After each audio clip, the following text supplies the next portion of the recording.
Right now, in the phone you're holding, there are specks of metal that have sold for more than gold. Not diamonds, not jewelry. Industrial ghosts like iridium and rhodium so rare, they're measured in parts per million quietly running your screen. Your signal, your sound.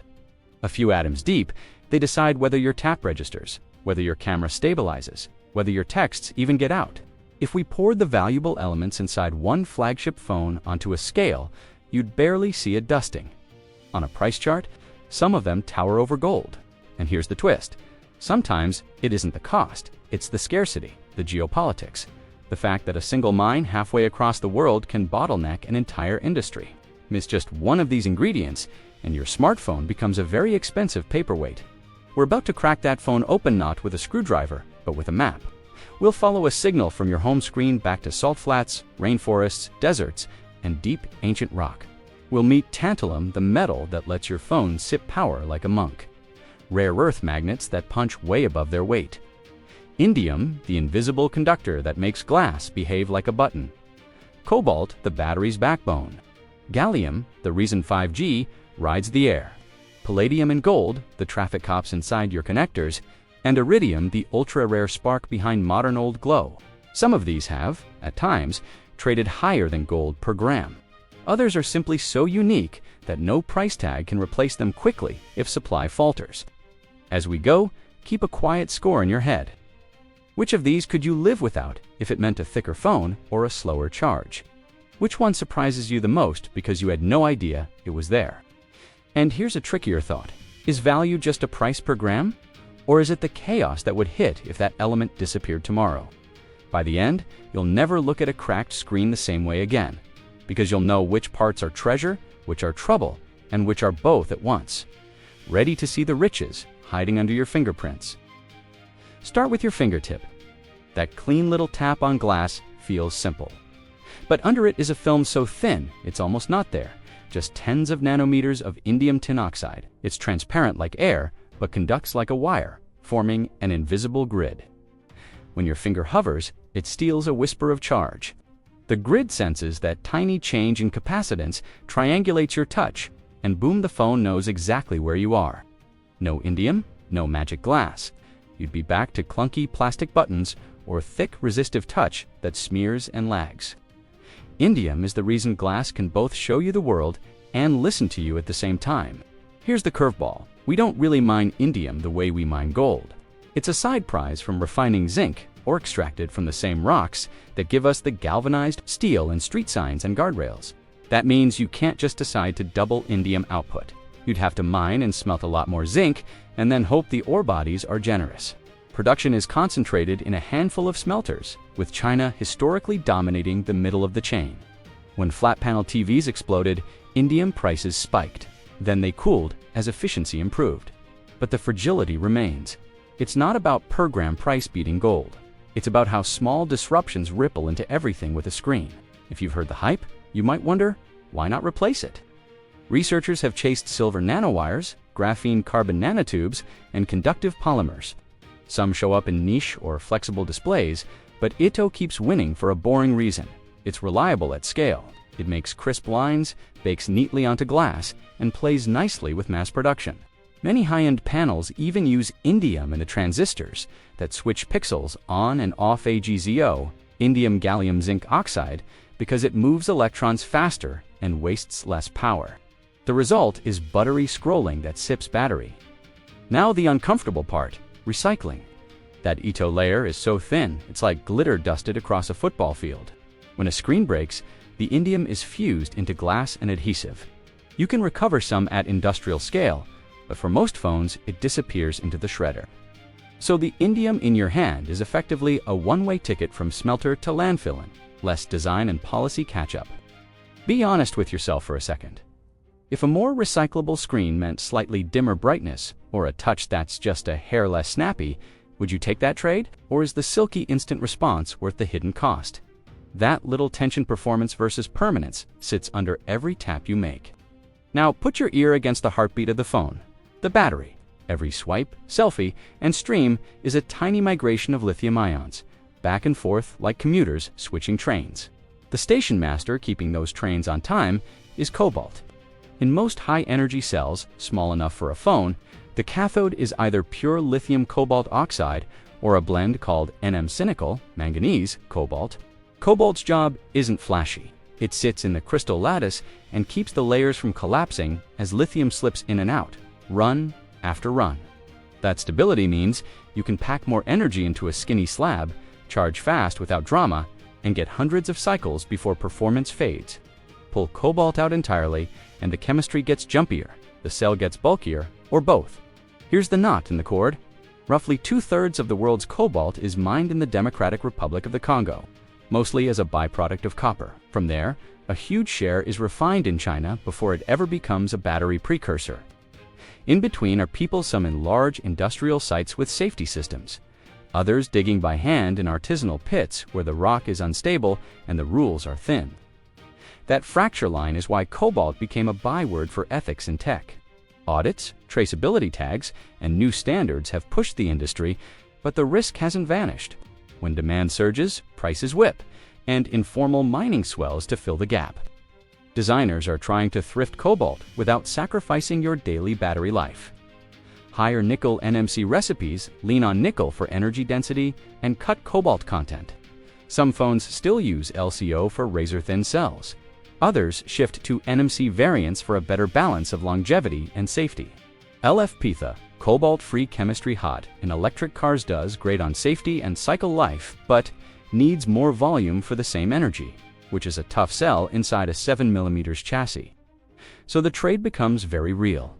A slightly thicker phone with cleaner materials, or a sleeker one with a trickier supply chain. On the back end, recyclers are getting better at pulling cobalt back out of dead batteries with hydrometallurgy, dissolving, separating, and reprecipitating metals with high recovery rates. The catch is scale and capture. Most retired phones never make it to a specialized recycler. They sit in a drawer until the chemistry drifts, then vanish into mixed e-waste. If you had to choose between a battery that's ethically perfect, but 10% thicker, or one that lasts longer on a flight, but leans on cobalt, which would you pick on why? Zoom into the motherboard, the green city under your screenware. Tiny tan blocks line up like grains of sand. Those are capacitors, the shock absorbers of electricity. Among the sea of ceramics, a few are special, tantalum. Their superpower is packing huge capacitance into a minuscule footprint. Inside, a sponge-like tantalum anode is coated with a whisper-thin skin of tantalum pentoxide, a dielectric so reliable that engineers trust it to smooth ugly power spikes when your phone jumps from idle to open camera, plus light up screen, plus fire up neural engine in a heartbeat. Without those steadying gulps of charge, your phone would stutter, crash, or feel weirdly nervous under sudden loads. Tantalum won this job because physics is on its side.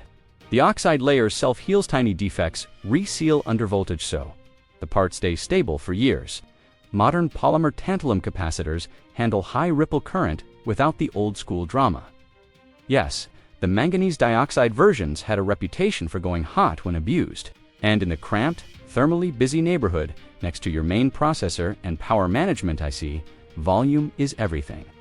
If you replaced each tantalum with a stack of ceramic parts, you'd claw back the capacitance, but you'd pay in board space, assembly complexity, and sometimes in the micro vibrations and piezo singing that ceramics can produce under stress. Here's the thorn. Tantalum starts life as coltan columbite, tantalite pulled from pegmatite veins and riverbeds. The richest Rhodiotes sit in Central Africa, with the Democratic Republic of the Congo and Rwanda long at the center of both supply and controversy. 2 decades ago, a sudden spike in demand for tiny high capacitance parts fueled by early mobile phones and game consoles blew prices sky high and exposed how fragile the chain was. Since then, certification programs, audited smelters, and alternative sources in places like Australia and Brazil have taken root. Still, the market can twitch when a single smelter goes offline or a border tightens. Because you can't just spin up capacitor-grade powder, it's a specialty process with few players. There's an odd economics here. Per gram tantalum won't regularly beat gold, but replaceability has a price of its own. In phones where every cubic millimeter matters, tantalum's capacitance per volume can mean the difference between a super thin profile and a slightly chubbier chassis, or between a rock-solid camera launch and that annoying split-second lag you can quite name. If you've ever had a device that randomly rebooted when you turned on the flashlight or ran a heavy app, that was a power transient escaping its leash. These little bricks are the leash recycling. Better than you might think, but not as good as it needs to be. Specialized recyclers do recover tantalum from manufacturing scrap and some e-waste streams. Yet, most retired phones never make it into those loops. The tantalum that kept your photos crisp and your game smooth often ends its life fused to solder on a shredded PCB. So here's your gut check for the comments. If a future phone offered the same battery life but was 0.5 millimeters thicker to avoid tantalum and simplify recycling, would that trade feel smarter, like a step backward? Listen to the tiny theater inside your phone, a sliver of a speaker that somehow fills a room, a haptic tap that feels like a key snapping under your thumb.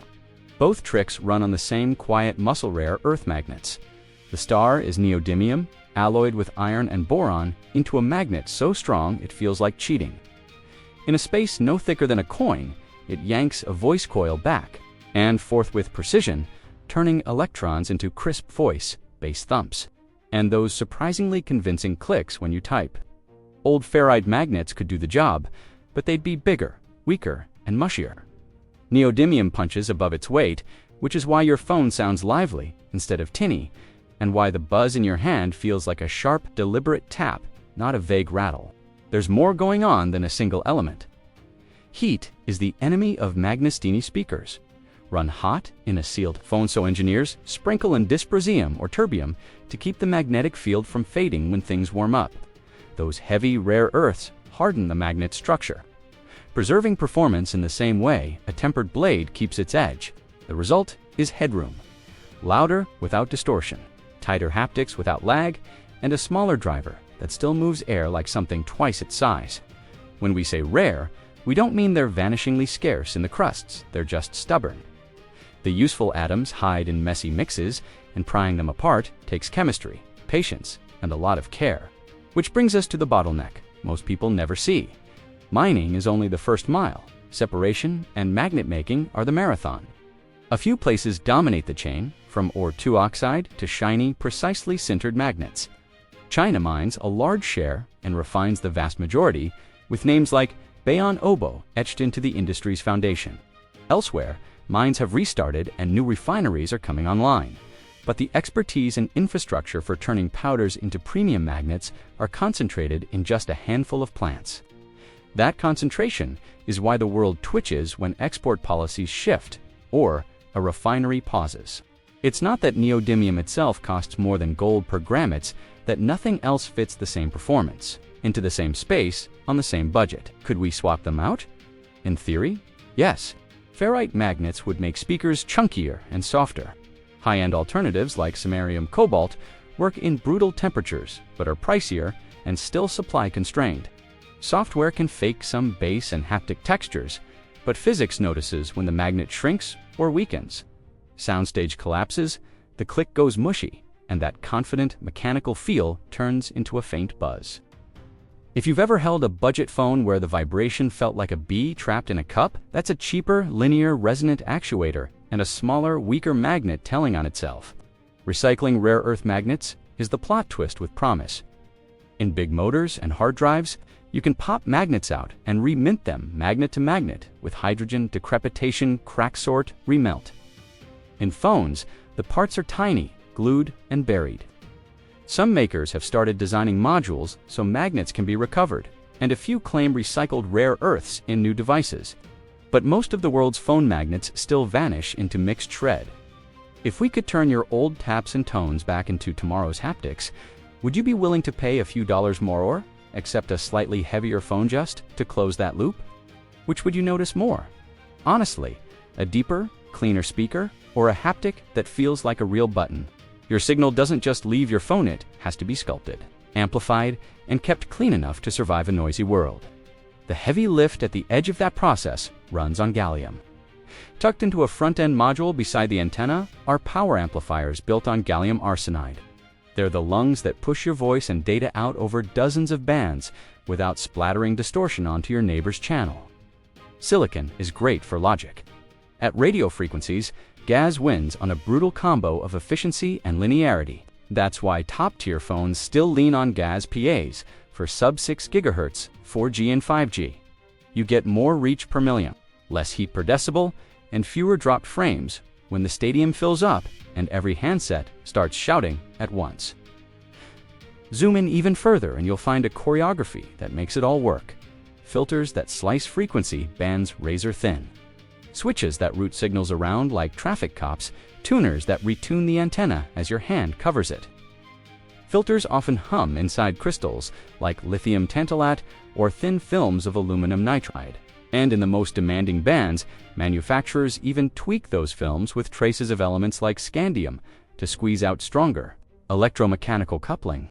The PA itself rides a moving supply voltage envelope, tracking to sip only the power each syllable needs. None of that is theater, it's how your phone keeps its cool while blasting a clean signal from a package the size of a postage stamp. What about 5G's wilder side, the high-band millimeter wavelengths that feel like fiber in midair? Those modules are tiny phased arrays hiding behind the frame, each with its own amplifiers and beam steering brain. Different chip recipes show up hereSIG, advanced CMOS. And still some 3V semiconductors depending on the vendor and band, but the theme is the same. When you push into extreme frequencies, plain silicon starts to sweat. The workhorses that move, charge quickly, and waste little energy keep circling back to compounds built on gallium. Meanwhile, the towers listening to you increasingly use gallium nitride because GaN stays efficient at nasty power levels and high heat. Your phone doesn't swing that big, but it benefits from the same physics. Here's the fragile part. Gallium isn't mined like copper. It's skimmed in trace amounts while refining bauxite into aluminum, or less often. During zinc processing, that makes supply a lever arm change the economics of aluminum, and gallium output wiggles whether the chip industry likes it or not. A few countries dominate the conversion from byproduct to high-purity metal and wafer-grade compounds. And when export rules shift or a refiner pauses, device makers feel it months later in wafer availability. Gallium itself won't usually outprice gold per gram, but try building a best-in-class RF chain without it, and you'll pay in battery drain, heat, and dropped calls. Could phones switch entirely to silicon RF to dodge that risk? They've tried it in pieces. They have many modern RF switches live on silicon on insulator now, and clever digital correction can stretch silicon further than you'd think. But when the network gets crowded and the link budget turns ugly, underground garages, rural fringes, packed GaAs PAs still buy you an extra bar or keep the uplink clean enough that the tower doesn't make you shout. That's the quiet luxury gallium brings. The difference between sending and sent. A thought experiment for you? Imagine two identical phones, one that clings to signal in tough spots but costs a bit more because it leans on gallium parts, and one that's cheaper but loses steam at the edge of coverage. Which would you pick, and where do you notice it most? In a subway, an elevator, or a stadium? Kill the room lights and tilt your screen. Every pixel you see isn't just a stack of molecules built around one of Earth's rarest atoms, iridium. In modern OLEDs, red and green pixels use phosphorescent emitters, where an iridium core acts like a conductor pulling every last bit of energy into light. Old fluorescent molecules waste most of their excited states as heat. Iridium flips the rules and harvests both the fast singlet flashes and the slow triplet embers. That's why your phone can be paper-thin, intensely bright, and still sip battery while painting perfect blacks next to neon accents. If those colors look alive, it's because a few dozen atoms per pixel are doing quantum acrobatics. Here's the twist. There's vanishingly little iridium in your phone, but it's outrageously scarce in the world. It's a platinum group metal, mostly a byproduct of platinum and nickel mining, with output concentrated in a few smelters tied to or bodies in South Africa and Russia. You can't just open an iridium mine to meet display demand. You have to move the whole platinum chain.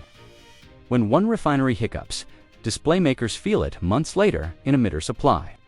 Prices can spike way past gold per gram, not because phones guzzle iridium by the kilogram, but because so few places can refine, purify, and turn it into those delicate organometallic dyes.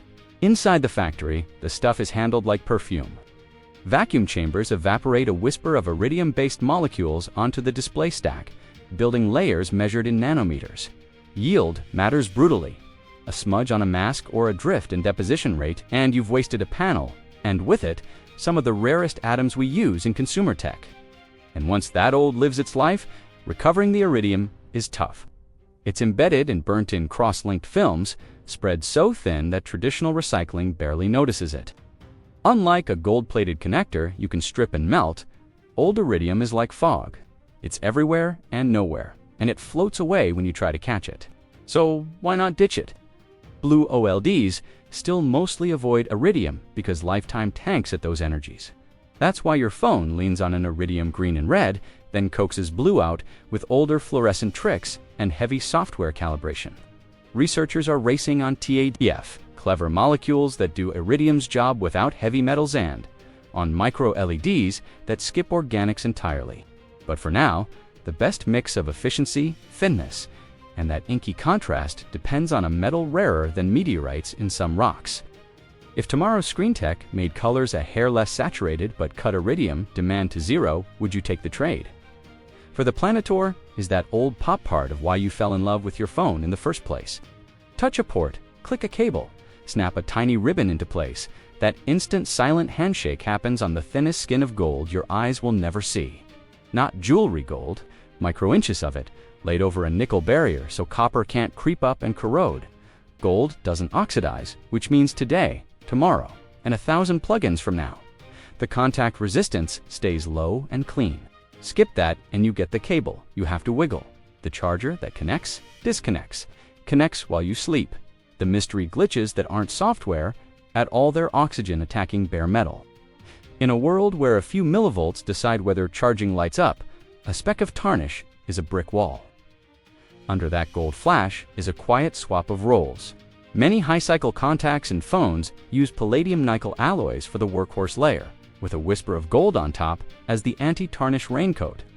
Why palladium is hard, springy, and it holds up when you hot plug power or slide a connector in and out thousands of times. It keeps micro-scratches from blooming into failure. Pair it with a nickel underlayer to block diffusion, and you get pins and pads that behave predictably across years of heat, sweat, and pocket lint. On the board itself, you'll find anickel-electroless nickel, immersion golden pads, so solder weights cleanly and stays that way through assembly. It's not bling, it's insurance. Here's the price twist. Over the last decade, palladium's price has spiked above gold more than once. Rhodium, another platinum group metal, sometimes used as a super hard, ultra-thin topcoat for abrasion resistance in select contacts, has flown into the stratosphere at times. None of these layers are thick, but scale that by billions of phones, and every extra micro-inch becomes a line item. That's why engineers shave thickness to the minimum and swap alloys when markets get jumpy. We've been here before. Early ceramics in electronics leaned on palladium electrodes. When palladium went wild, the industry sprinted to nickel, where it could butt for high reliability, high-cycle tiny footprint connectors, SIM springs, pogo pins, camera flex sockets, USB-C blades. Those platinum group sprinkles still earn their keep. Zoom into USB-C for a second. Those wafers of metal have to survive thousands of insertions, carry fast data, and deliver big bursts of power without pitting or arcing. A slightly thicker noble metal layer means cleaner handshakes and less heat at the contact. But it also means cost multiplied across every pin, every device. The same trade shows up everywhere a signal or current jumps a gap. Battery connectors, antenna switch modules, the whisper-thin pads inside your haptics. When everything is this small, a few micro-ohms are the difference between cool and warm, between works and works until Tuesday. The upside, gold and palladium, are among the few phone metals we're actually decent at recovering. Shredders, smelters, and hydrometallurgy can strip precious metals from boards and connectors. With high yield F, the device makes it to a proper recycler. That's the catch. Most phones die in junk drawers, not refineries. So here's a practical dilemma to chew on. Would you pay a few dollars more for thicker, longer life plating that makes a phone truly 8 to 10 year serviceable and boosts the payback for recyclers, or should designers keep shaving atoms to save cost and weight because most people upgrade in 3 years anyway?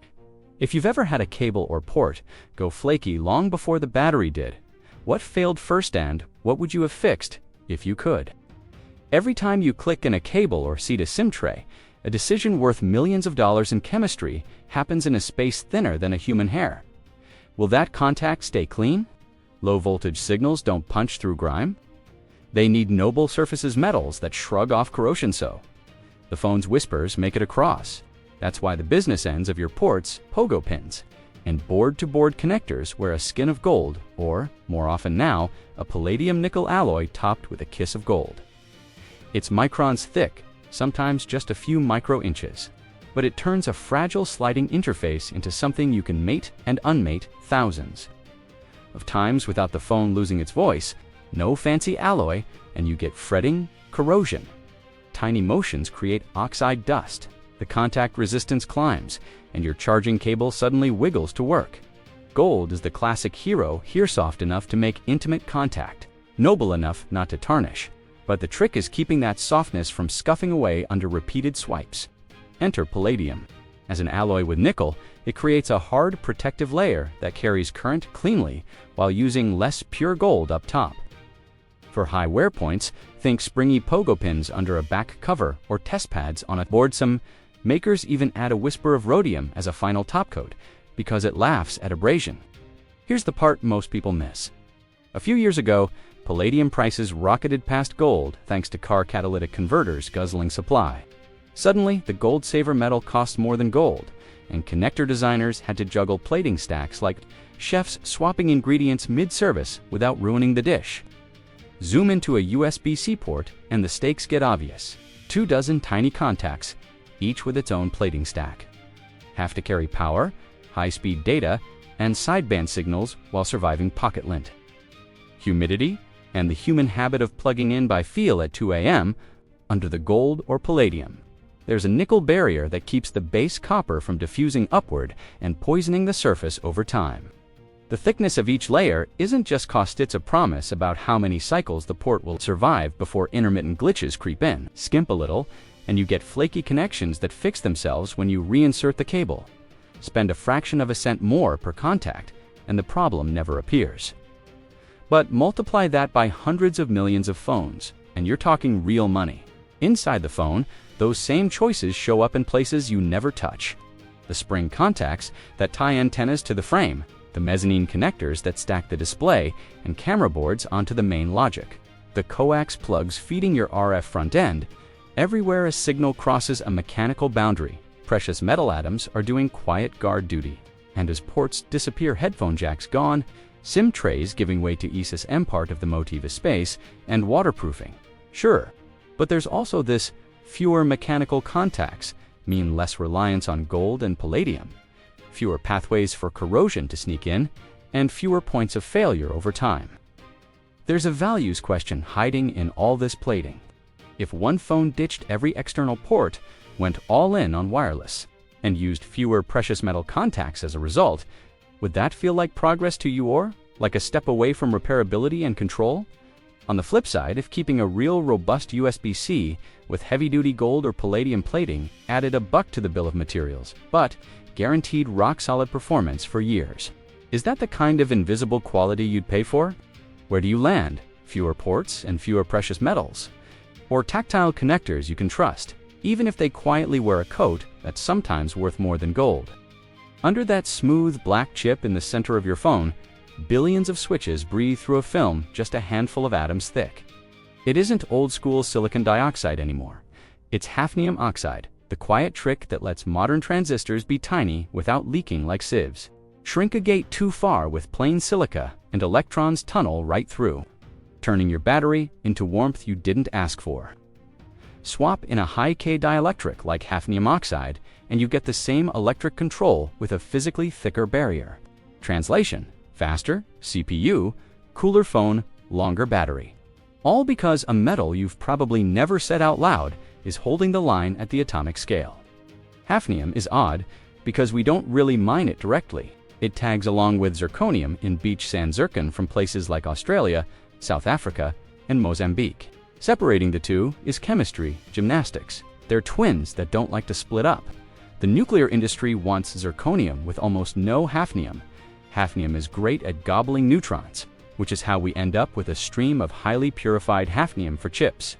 The final volumes are tiny by global metal standards, measured in tens of tons a year, but the purity is extreme, and the number of plants that can make it to semiconductor spec is small. It doesn't need to cost more than gold to be strategically priceless when a handful of fabs depend on it. Zoom out inside the chip, and more rare on-purpose metals take the stage. As wires got narrower than a red blood cell, copper started misbehaving resistance. Climbed reliability slipped. Foundries began sneaking in cobalt as caps, liners, and even full local interconnect on the lowest layers to tame electromigration and keep timing sharp. Ruthenium shows up as a new school barrier in some stacks. Tungsten still fills vertical vias punching between layers. None of these are there for glamour. They're there because electrons at that scale act like divas. The wrong liner, and your phone throttles sooner, or that glossy benchmark turns into real-world lag when things heat up. Step into the radios again, and you'll find germanium stitched into certain chips, SiGe transistors in some RF paths, and wave front ends where you need low noise and high gain at silly high frequencies. Germanium's not exotic in the gilded treasure sense, but supply is concentrated and often tied to zinc or processing and refined in only a few places. It's the same pattern: small volumes, specialty processing, and the kind of know-how you can't just stand up in a weekend if trade winds shift. Here's the uncomfortable epilogue. You don't get these atoms back easily. Hafnium is spread as ultra-thin films across billions of gates. Cobalt and ruthenium live as wisps inside microscopic wiring. Germanium is fused into devices you can't pry apart. When a phone dies, recyclers chase the big WINS aluminum frames. Copper, maybe a little gold from connectors. The chip-level rarities vanish into slag or smoke. Designing for recovery at the atomic scale is a frontier we haven't cracked. If you had to choose, which risk would you rather carry in your pocket? A phone that runs a touch slower because it leans on more common materials. Or a phone that's blazingly efficient but depends on a supply chain where a single refinery hiccup can ripple worldwide. And be honest, does a few atoms that make everything work feel thrilling or unsettling now that you know their names? Hold your phone for a second. It weighs, 180 to 220 grams, but the real weight isn't an ounce sits in elements. Indium so thin it's almost imaginary. Cobalt that keeps your battery calm under stress. Tantalum that catches power surges before they trip the phone. Neodymium that makes tiny speakers sound huge. Gallium that lets your signal punch out cleanly. Iridium that turns electricity into old glow with almost no waste. Palladium and gold that keep every click and charge crisp. Hafnium that tames electrons a few atoms from your fingertips. Some of these have sold for more than gold per gram. Others are worth more than gold because without them, a $1,000 slab turns dumb in an instant. What ties them together isn't just rarity's fragility. Most of these aren't mined on purpose. They hitchhike as byproducts. Their refining is concentrated in a few places. A policy shift, a flood, a furnace outage, and suddenly the whole industry tightens its belt. Remember when palladium sprinted past gold because cars needed more catalytic converters? When iridium spiked because a handful of refineries hiccuped? When gallium exports made headlines because it skimmed from aluminum production, not dug from a dedicated mine? These supply chains are narrow bridges. Price is just one kind of value. The other is what breaks if this goes missing. And because phones are ruthless about size, the fallback options aren't clean swaps. Skip indium and you get thicker, slower touch. Drop cobalt entirely and the battery bulks up or loses stamina. Ditch neodymium and your haptics get mushy. Avoid iridium and screens get dimmer or less efficient. Walk away from gallium and your uplink stumbles at the edge of coverage. Use less palladium and gold and you flirt with flaky ports that wiggle to work. Hafnium, remove it, and transistor gates leak like sieves, and that sleek flagship runs hot and slow. Every substitution has a shape. It shows up as thickness, heat, brightness, or reliability. So here's the fork in the road. What would you change on purpose? A phone that's 0.7 millimeters thicker but uses cobalt-free cells. A display that's a hair less saturated to lean off iridium. Port light designs that rely on fewer precious metal contacts, or a rock-solid USB-C with heavier plating that never glitches. Speakers with slightly softer haptics to save heavy rare earth soar, the same snap powered by recycled magnets. If you could make one trade-off that millions would follow, which lever would you pull, and why? There's also the unglamorous fix that might matter most. Time. Keep a good phone longer. Repair a screen instead of replacing the whole slab. Trade it in to a program that actually recovers metals, not a drawer that becomes a graveyard. When you do buy, look for the quiet footnotes recycled content. Third-party audits on sourcing, right to repair choices, take-back schemes that sound like a plan, not a slogan. None of those lines sparkle like 120 Hz or periscope zoom, but they decide whether the same handful of refineries have to sprint forever just to keep up with our upgrades. We started by cracking open a phone with a map. Now you've got the legend. The next time a screen lights up your face in the dark, you'll know which atoms made that moment and which ones came a very long way to get there. If you had to remove just one worth more than gold ingredient from tomorrow's phones, what would it be and what compromise would you accept in return?